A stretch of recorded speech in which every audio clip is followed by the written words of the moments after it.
நான் இப்போ sports person கிடையாது. நான் ஒரு ஸ்போர்ட்ஸ் பர்சன் கிடையாது. பட் நான் பண்ணிய ரோல்ஸ் எல்லாம் வந்து கொஞ்சம் அதில் வந்து இன்வால்வ் ஆயிருக்கேன். அண்ட் சார் சொன்ன மாதிரி இந்த படம் வந்து பண்ண வேண்டியது.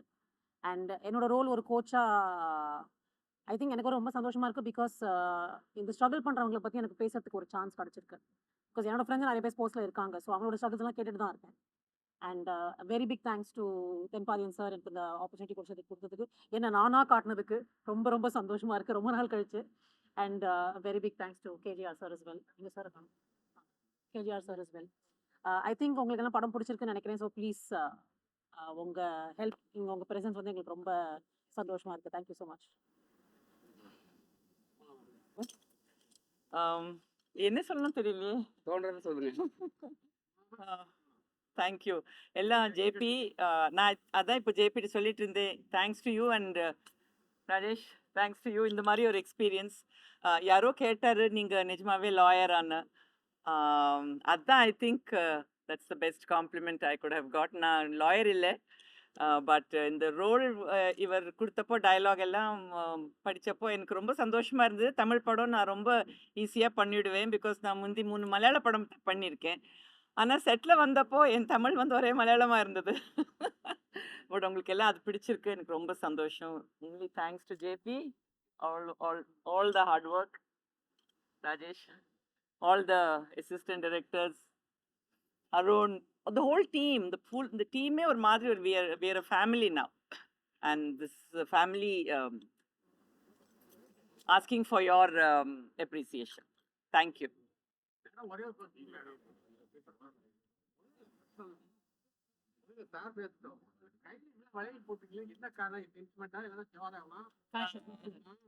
சென்டிமெண்ட் கைத்தவே மாட்டேன். ஷூட்டிங்க்கு வேண்டி கைத்த வேண்டி வந்தது. வணக்கம், நான் கேஜிஆர் பேசுகிறேன். இந்த படத்தில் லாஸ்ட்டில் ஒரு டைலாக் வரும், இது நீங்கள் தான் கொண்டு போகணுன்ட்டு. நான் உங்களை தான் நம்புகிறேன். இந்த அங்கீகாரம் வந்து எனக்கு இல்லை, இந்த மொத்த டீமுக்கு உங்களோட அங்கீகாரம் வேணும். உண்மையாக உழைச்சிருக்கோம், எல்லாருமே உண்மையாக உழைச்சிருக்கோம். இதுக்கப்புறம் உங்கள் கையில் தான் இருக்கு. ரொம்ப நன்றி.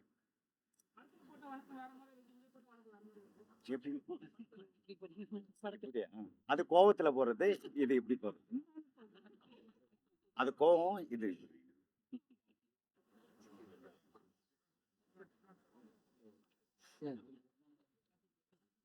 எனக்கு வந்து அவர் கேஜிஆர் கூட 3வது படம். ஆரம்பும் சரி, காப்பை ரணசிங்கமும் சரி, ஆக்சுவலி உங்களோட சப்போர்ட்டில் தான் பீப்புள் கிட்ட கொண்டு போய் சேர்ந்துச்சு. அது நாங்கள் இதில் முழுமையாக நம்புகிறோம். ஏன்னா இன்ஃபேக்ட் டைரக்டர் நாங்கள் ஜேபின்னு சொல்லுவோம். ஸோ அவர் வந்து இந்த கதையை சொல்லி முடித்த உடனே எனக்கு வந்து ஓகே, பிகாஸ் ஏன்னா அண்டர் டாக் ஃபில்ம்ஸ் ஜென்ரலாக எல்லாருக்குமே பிடிக்கும். அண்ட் ஸ்போர்ட்ஸ் ஃபில்மும் அஃப்கோர்ஸ் நிறையா மியூசிக்லேயும் நிறையா பண்ண தோணும். அண்ட் எல்லாத்துக்கும் மேலே கேஜிஆர் அவர் நடிக்கிற ஃபர்ஸ்ட் ஃபிலிமில் என்னை நம்பினது ஐ வாஸ் லைக் ஒரு ஹியூஜ் ரெஸ்பான்சிபிலிட்டியாக இருந்துச்சு. அண்ட் இப்போ ஃபில்மாக பார்க்கும்போது எங்களுக்கு ஓகே, எங்களுக்கு ஒரு ஹாப்பினஸ் இருந்துச்சு. அது இப்போ உங்கள் முகத்தில் எல்லாத்தையும் பார்த்தோம். ஸோ அதனால் ப்ளீஸ் உங்கள் support and word of mouth தான் நிறையா படத்தை வந்து பீப்புள் கிட்ட கொண்டு போய் சேர்த்துருக்கு. And we need that support. ஏன்னா ஒரு நல்ல படம் பண்ணியிருக்கோம், நாங்கள் நம்புகிறோம். நீங்களும் அதை சொல்லி நல்லா இருக்குன்னு சொல்கிறீங்க. So we need your support. Thank you.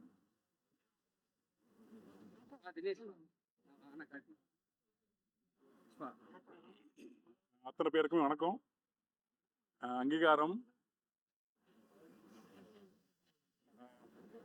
இப்போ ஜனநாயகம் இருக்கு இல்லையா, ஜனநாயகம் வந்து ஜனநாயகமும் சரி, சட்டமும் சரி, யாருக்கு சார்பா இருக்கு அப்படிங்கிறத இந்த படம் கேள்வி கேட்குது. அதுதான் ஒரு ஆழமான கருத்தா இந்த படத்துல இருக்கு. இதை கேட்பதற்கு வந்து ஒரு வெறுமனே ஒரு புத்தக அறிவோ அல்லது ஒரு நாலேஜோ இருந்தால் பத்தாது. தன்னுடைய உணர்விலேயே யார் ஒருத்தருக்கு அந்த சினம் இருக்குதோ அவங்களால தான் அந்த கேள்வி கேட்க முடியும். அப்படி சினம் கொண்ட ஒரு இளைஞனுடைய ஸ்டேட்மெண்ட் இந்த அங்கீகாரம். ஜனநாயகத்தை யார் பயன்படுத்திக்கிறாங்க அப்படிங்கிறதும் இந்த படம் கேள்வி கேட்குது. இன்னும் குறிப்பாக நம்ம தமிழ் மரபில், தமிழ் நிலத்தில் பூர்வ குடிகள் இருக்காங்க இல்லையா, அந்த நிலத்துக்கே உரிய மக்கள், அவர்களை விரட்டி அடிப்பதற்கு இந்த முதலாளி இனம் எப்படி வந்து அரசையே பயன்படுத்துது அப்படிங்கிற ஒரு ஆழமான ஒரு விரிவான நம் சமூகம் விழிக்க வேண்டிய ஒரு கேள்வி இந்த படம் எழுப்பியிருக்கு. ஆக இந்த படத்தை நீங்கள் படமாக பார்க்காம நண்பர்கள் உறவுகள் எல்லாம் நம்ம வாழ்க்கையை பற்றி ஒரு ஒரு குழு பேசியிருக்கு, ஒரு ஒரு கூட்டம் பேசியிருக்கு அப்படிங்கிற உணர்வோடு வந்து பார்க்கணும்னு நான் கேட்டுக்கிறேன். அந்த உணர்வோடு தான் இந்த படத்தில் நான் பாடலும் எழுதினேன். வழக்கம்போல என்னோட அண்ணன் ஜிப்ரான் அவருடைய இசையில். ஆக இது வெறுமனே ஒரு படம் அப்படிங்கிறத மீறி நம்ம அத்தனை பேரோட வாழ்க்கையும் ஒரு தனி மனிதன், ஒரு கலைஞன் நமக்காக சிந்திச்சிருக்கான் அப்படிங்கிற உணர்வோடு நம்ம பார்த்துக்கணும் அப்படின்னு நான் கேட்டுக்கிறேன். இப்போ இந்த அளவில் எதை மட்டும்தான் சொல்லணும்னு தோணுது. படம் எல்லாம் பார்த்து முடிச்ச பிறகு நீங்கள் நிறைய கேட்பீங்க. குறிப்பாக நடித்தவங்களை பற்றி இந்த படத்தினுடைய கதாநாயகனாக வந்திருக்கிற தயாரிப்பாளர் அவரோட படங்கள் அத்தனையிலுமே ஒரு சமூக பொறுப்புள்ள கதை மட்டும்தான் அவர் தெரிவு செஞ்சிருக்கிறார். அவர்கிட்ட அந்த பொறுப்பு இருக்குது. ஆக கலைங்கிறது அந்த பொறுப்பு மிகுந்த ஒன்று தான் அப்படிங்கிறது இந்த படம் மீண்டும் நிறுவி இருக்கு. இந்த படம் உண்மையான நிகழ்வை, சம்பவத்தை அடிப்படையாக கொண்ட திரைப்படம்ங்கிறது இந்த படம் எவ்வளோ ஆழமாக இருக்கும் அப்படிங்கிறதுக்கு ஒரு எடுத்துக்காட்டு. இந்த அளவில் இப்போது நிறுத்திக்கிறேன். அத்தனை பேர் இந்த படம் பாருங்கள். நம்ம மண்டைக்குள்ளே கொஞ்சம் சொரணைக்குள்ளே ஓட்டி பார்த்து கொஞ்சம் மாற வேண்டிய தருணம் வந்துக்கிட்டே இருக்கு. இந்த படம் அதற்கு ஒரு முன்னெத்தியராக இருக்கணும்னு ஆசைப்படுறேன். நன்றி. அங்கீகாரம். இந்த அங்கீகாரம் கிடைக்கிறதுக்காக டைரக்டரும் சரி, படத்தோட ஹீரோவும் சரி, கேமராமேனும் சரி, எல்லாரும் எவ்வளோ கஷ்டப்பட்டாங்கன்றது, இந்த டீம் எல்லாரும் எவ்வளோ கஷ்டப்பட்டாங்கன்றது எங்களுக்கு நல்லாவே தெரியும். நான் இன்னும் படம் பார்க்கல. ஆனாலும் ஹீரோ உண்மையிலே சொல்கிறேன், ஸ்போர்ட்ஸில் ஒரு கிரவுண்டில் ஓடுறதுன்னா ஒரு உண்மையான ஒரு பிளேயராக இருந்தால் கூட ஒரு 5 டைம்ஸ் அது மாதிரி தான் ஓடுவாங்க. ஆனால் இவர் நாள் ஃபுல்லாக ஓடிக்கிட்டே இருந்தார். ஏன்னா நான் பேசிக்கலி வாலிபால் ஸ்டேட் பிளேயர். நான் 100 மீட்டர் 200 மீட்டர்ஸ் வந்து டிஸ்ட்ரிக்ட் ஃபஸ்ட்டு வந்திருக்கேன். ஸோ ஸ்போர்ட்ஸ்னால் என்னன்னு எனக்கு தெரியும். ஸோ இந்த படம் கண்டிப்பாக ஜெயிக்கணும். இதுக்கு எல்லாம் நீங்கள் எல்லாரும் சப்போர்ட் பண்ணணும். Thank you so much. Thank you. Hi, எல்லாருக்கும் வணக்கம். என் பேர் சிந்துரி விஸ்வநாத். இந்த படத்தில் சத்யான்ற கேரக்டர் பண்ணியிருக்கேன், ஃபீமேல் லீடாக. ஸோ இது என்னோட முதல் படம். ஆக்சுவலி தென்பாண்டியன் சாருக்கும், அப்புறம் கேஜிஆர் சாருக்கும், ஸ்வஸ்திக் விஷன்ஸ்க்கும், அப்புறம் விஸ்வா சார், ஜிப்ரான் சார் கூட இவங்க எல்லாரும் கூட இணைஞ்சு இந்த படத்தை நான் பண்ணுறது வந்துட்டு எனக்கு ரொம்ப பெருமையாக இருக்குது. அண்ட் கண்டிப்பாக இது எல்லாருக்குமே இங்கே நிறைய பேருக்கு டெபியூ ஆன ஃபிலிம். ஸோ உங்கள் சப்போர்ட் எங்களுக்கு கண்டிப்பாக தேவை. ஸோ நீங்கள் எங்களை வந்துட்டு மக்கள்கிட்ட கொண்டு போய் சேர்த்து எங்களுக்கு சப்போர்ட் பண்ணுங்கள். தேங்க்யூ.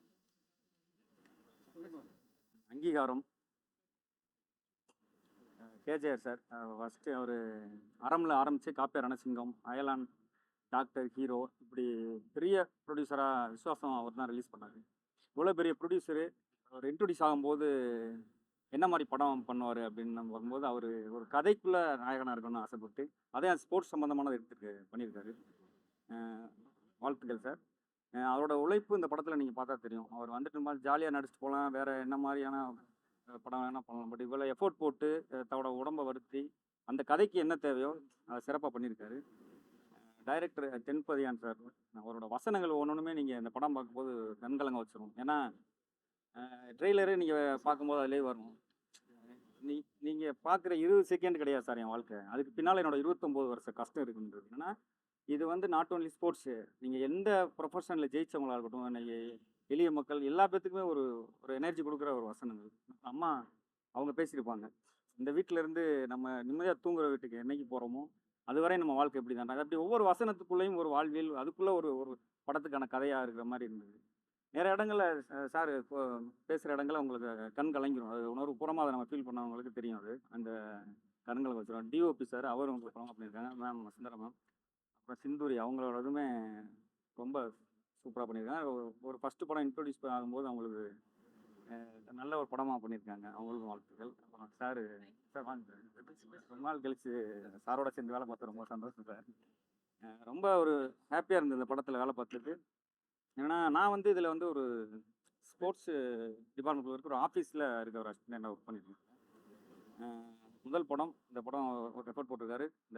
நீங்கள்லாம் கொண்டு போய் இந்த படத்தை நல்லபடியாக சேர்க்கணும். உங்களுக்கு தெரியும், ஏன்னா எவ்வளோ படங்கள் இன்றைக்கி வருது, எவ்வளோ முதல் படம் இன்ட்ரடியூஸ் ஆகிறாங்க பண்ணுறாங்க. அந்த மாதிரி இல்லாமல் இந்த அங்கீகாரம் மூலிமா எங்களுக்கும் சரி எல்லாருக்கும் அங்கீகாரம் கிடைக்கணும். இன்னொன்று ஸ்போர்ட்ஸில் வில்லேஜ் இன்னும் இன்டீரியராக நிறையா கிராமங்கள் நிறையா இடங்களில் படத்தில் வர வசனம் கூட தெரியும். ஒரு மினிஸ்டருக்கு வந்து தான் பார்க்குற என்ன துறையில் இருக்கோன்றது தெரியாது. அதுக்குள்ளே இருக்கிற என்ன டீட்டெயில் தெரியாது. எத்தனை கிரவுண்ட் இங்கே இருக்குது அப்படின்ற மாதிரிலாம் சில வசனங்கள் வரும்.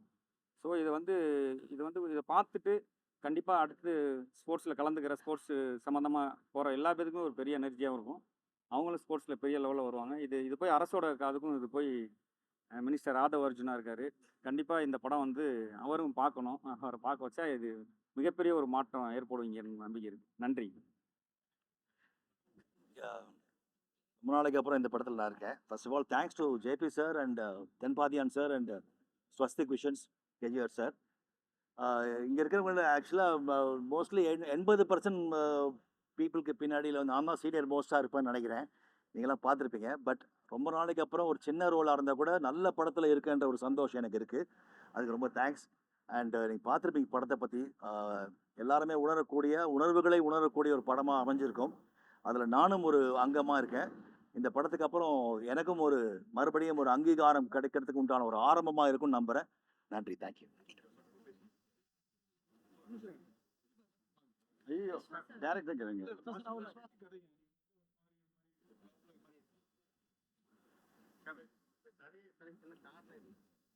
சரி, ரொம்ப மனசுக்கு ரொம்ப நெருக்கமான கதை.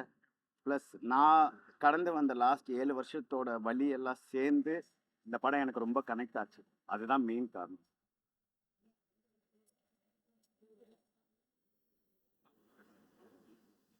நான் கடந்து வந்த லாஸ்ட் 7 வருஷத்தோட வலி வேதனை எல்லாத்தையும் சேர்த்து இந்த ஆதிரனா நான் பார்த்ததால மேபி அதனால அந்த அவுட்புட் வர்றதுக்கு வாய்ப்புகள் இருக்கு.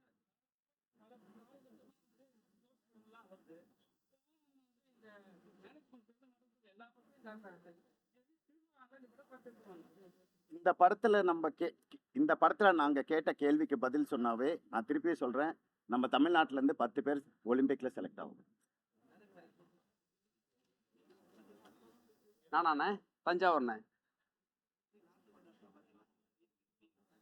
ஆமாம்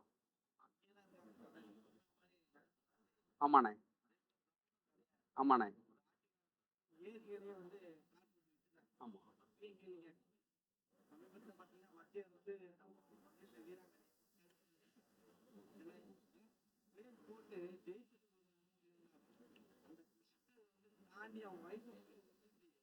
ஆமாண்ணா, இப்போ உங்களுக்கு இருக்கிற கேள்விகள் தானே இந்த படமே. இந்த ப்ராசஸ் அரசுக்கும் ஒரு ஆர்ட் வழியாக நடக்கிற டிஸ்கஷனாக தான் இதை நான் பார்க்குறேன். இதை நீங்கள் இப்போ உங்கள்கிட்ட ஒரு தனிநபராக உங்களுக்கு இவ்வளோ கேள்விகள் இருக்கும்போது இது அப்படியே கூட்டு கேள்விகளாக மாறி அது நகர்ந்தால் வேற ஒன்றா நடக்கும்னு நம்புகிறேன். அந்த ஆதங்கம் தான் இந்த படம். அங்கீகாரம் வந்து அப்படி ஆதங்கப்பட்டது தான்.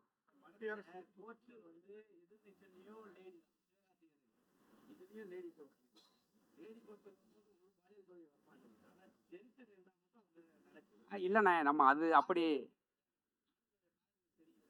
அது சமூகம் வளர்ப்பு தான். நான் தனிநபராக ஆண்களை வந்து குறை சொல்கிறதுக்கு எனக்கு அந்த அளவுக்கு தெரியலை. எனக்கு இந்த சமூகம் ஒரு ஆண்மகனை எப்படி வளர்த்தெடுக்குறங்கிறதுல தான் அவனுடைய வாழ்வியல் அமைப்பு இருக்குன்னு நான் நம்புகிறேன்.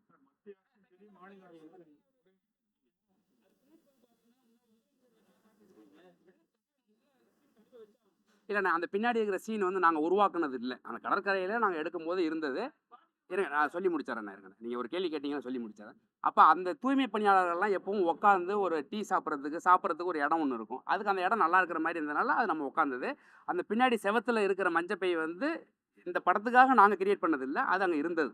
இந்த படம் நெடுக எப்படி உண்மை பேசியிருக்கிறோமோ அது அப்படி எல்லா லொக்கேஷன்ஸுமே அப்படி லைவில் போனதா. எப்படி ஹீரோ வீடு உண்மையான ஒரு வீடு அந்த மாதிரி எல்லாமே அப்படி இருந்ததுனால அதுதான். அதற்கு எந்த உள்நோக்கமும் கிடையாது. அதிகாரிகள்லாம் உண்டுன்னு நினைக்கிறீங்க. கோர்ட்டையும் கேள்வி கேட்டீங்க. சென்சார் கிடைக்கும். ஜனநாயகம் படம் கிடைக்கவே இல்லையா? ஆமாண்ணே, ஜனநாயகன் படம் சென்சார் ஆகி ரிலீஸ் ஆகுறதுனால தான் நாங்கள் இன்னும் 2 வாரமே தள்ளி வந்தோம். நான் ஒரு தளபதி படத்துக்கிட்ட வந்து நம்ம நிற்க முடியாது. அந்த படத்துக்கான சென்சாருக்கு பின்னாடி இருக்கிற அரசியல் என்னன்னு எனக்கு தெரியலை. ஆனால் எல்லா படங்களும் வந்து தணிக்கை குழுவால் அங்கீகரிக்கப்பட்டு வரணும், அது மக்கள்கிட்ட போய் சென்றடைனுங்கிறது தான் என்னுடைய ஆசை. இந்த படத்துக்கு வந்து சென்சார் ஆனது வந்து யூ சர்டிஃபிகேட்டுங்கிறது வந்து நான் இந்த கதையை உருவாக்கும் போதே வந்து எல்லாருக்குமான கதையாக தான் உருவாக்கியிருந்தேன். அப்போ சென்சார் போர்டில் அந்த கதையை பார்த்துட்டு வந்து இந்த கதை கொஞ்சம் உண்மைக்கு நெருக்கமாக இருக்கிறதுனால இந்த கதைக்கு நாங்கள் வந்து யூ கொடுக்குறோம் அப்படின்னு சொன்னாங்க. ஜனநாயகன் படத்தினுடைய சென்சார் சர்டிஃபிகேட் வர்றதுக்கு நான் தனி ஒருவனாக பதில் சொல்ல முடியாது. ஆனால் அதுக்கு சென்சார் கிடச்சி அதுவும் வரணும்னு தான் ஆசைப்பட்றோம். அதே சமயத்தில் இந்த படம் வந்து உருவாகிறதுக்கு பின்னாடி வந்து இப்போ ஸ்போர்ட்ஸ் மினிஸ்டர் ஆகிற ஆதவ அர்ஜுனா கிட்டலாம் நான் போய் ரிசர்ச் ஒர்க் பண்ணியிருக்கிறேன். அப்போ அவர் அரசியல் இல்லை, அப்போ போய் நான் ரிசர்ச் ஒர்க் பண்ணியிருக்கிறேன். ஸோ இந்த படத்தினுடைய இந்த படம் கேட்டுக்கிற கேள்விகள் எல்லாமே இது வந்து இந்த சமூகத்தில் ஒரு விவாதத்தை உருவாக்கணும்னு பண்ணியிருக்கிறது தான். ஸோ இப்போ ஆதவ அர்ஜுனா அண்ணா வந்து இந்த படத்தில் இருக்கிற ஒரு கதாநாயகனுடைய இடத்துலேருந்து தான் வந்து மேலே வந்தவர். அவர் வந்து ஸ்போர்ட்ஸ் பிளேயராக பேஸ்கெட் பாலில் ஸ்போர்ட்ஸ் பிளேயராக இருக்கும்போதுலேருந்தே வந்து அடிமட்டத்தில் வந்து அசோசியேஷனில் பிரசிடென்ட் ஆகி அதுக்கப்புறம் ஃபெடரேஷன் பிரசிடென்ட் வரைக்கும் இருந்தார். இப்போ ஸ்போர்ட்ஸ் மினிஸ்டர். இதன் மூலியமாக எனக்கு அவர்கிட்டையுமே ஒரு கோரிக்கை இருக்குது. இந்த படம் வந்து சிஎம் சார் அவங்கெல்லாம் பார்க்கணும். இந்த படத்தை அரசுக்கு போட்டு காட்டுறதுக்கு எங்கள் ப்ரொடியூசர்ஸ் ஆல்ரெடி பேசிக்கிட்டு இருக்கிறாங்க. பிரசாந்த், அருண், அஜித் எல்லாருமே. ஸ்வஸ்திக்ஸ் விசன்ஸ் வந்து அவங்களுக்கு வந்து படம் காட்டுறது ரெடியாக தான் இருக்கிறாங்க. இந்த படத்தை நான் ஏன் அவங்களுக்கு காட்டணும்னு விருப்பப்படுறோம் நாங்களும் ப்ரொடக்ஷன் டீமும் என்ன அப்படின்னா, இந்த படம் பார்த்ததன் மூலியமாக எங்களுக்கு ஒரு வரி விலக்கு தேவைப்படுது. அதையெல்லாம் விட மிக முக்கியமாக இந்த படத்தை இப்போது ஆட்சியில் இருக்கிறவங்க பார்த்தாங்கன்னா அது அவங்களுக்குள்ள ஒரு ப்ராசஸை நிகழ்த்துமோன்னு நான் சொல்கிறேன். இப்போ இதன் மூலியமாக நான் வந்து எந்த ஆட்சியும் நான் குறை சொல்ல விரும்பலை. எல்லாத்துக்கும் ஒரு ப்ராசஸ் தேவைப்படும். இப்போ ஒரு விளையாட்டு வீரரே அமைச்சராக இருக்கும்போது அது இன்னும் பெரிய அளவில் நகரும்னு நினைக்கிறேன். அதை விட முக்கியமாக இந்த கதையை நான் எழுதி ஒவ்வொரு டிராஃப்ட் முடிச்சுட்டு நான் ஒவ்வொருத்தங்களை சந்தித்தேன். அப்படி ஆதவனை நான் சந்திக்கும் போது இதுக்கு ஒரு பெரிய ஐ ஓப்பனாக இருந்துச்சு. அவர் கொடுத்த இன்புட்ஸ் நிறையாவும் இந்த படத்தில் நான் வச்சுருக்கேன். அங்கே இருக்கக்கூடிய அந்த ஸ்போர்ட்ஸ் அத்தாரிட்டிஸையும் அதுக்கப்புறம் அங்கே இருக்க ட்ரஸ்டீஸை உண்மையிலே அதுதான் இருக்குதா அப்படிங்கும்போது ஆட்சி மாறினாலும் வந்து வேண்டியவர்கள் அந்த ஸ்போர்ட்ஸ் அத்தாரிட்டி. ஆமாண்ணே, ரொம்ப சிம்பிள்ண்ணே. ஸ்போர்ட்ஸ் மினிஸ்டருடைய நோக்கம் எதுக்கு பதவி விளையிட்டு போகிறாங்கிறது பின்னாடி இருக்கிற ரீசனை நீங்கள் பார்த்தீங்கன்னாலே இந்த கேள்விக்கு பதில் கிடைச்சிரும். ஸ்போர்ட்ஸ் மனுஷன் ஆமாம் அவங்க நிச்சயமான ஆட்சியாளர்களை விட அரசு அதிகாரிகளுக்கு பொறுப்பு அதிகம் இருக்குன்னு நம்புகிறேன் நான். ஏன்னா அவங்க தான் மக்கள்கிட்ட டைரெக்டாக இன்ட்ராக்ட் ஆகிறவங்க. அந்த ஹீரோக்கெல்லாம் இந்த மட்டும் சப்போர்ட் பண்ணாங்களா? நீங்கள் ஹீரோ வரவங்களுக்கு அவங்க என்ன சொன்னாங்க? நிறைய பேர் சொன்னா கொடுத்தீங்களா? அவங்களாம் என்ன சொன்னாங்க? சரி, நான் யாரையும் கேட்கவும் இல்லை, யாரும் எனக்கு ஃபோனும் பண்ணல.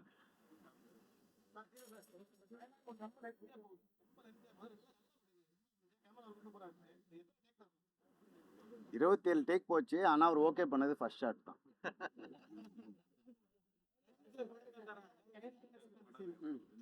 சரி பிடிச்சிங்க.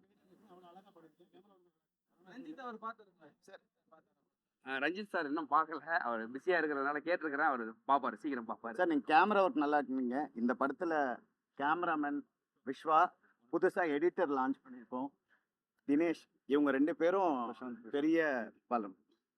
அப்புறம் இன்னொன்று, இந்த படத்தை உருவாக்குன 3 ப்ரொடியூசர் அஜித், பிரசாந்த், அருண்.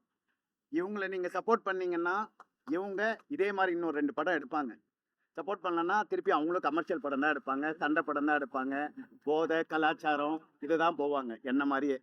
அந்த மாதிரி என்னை சப்போர்ட் பண்ண மாதிரி இவங்களும் சப்போர்ட் பண்ணிடுங்க.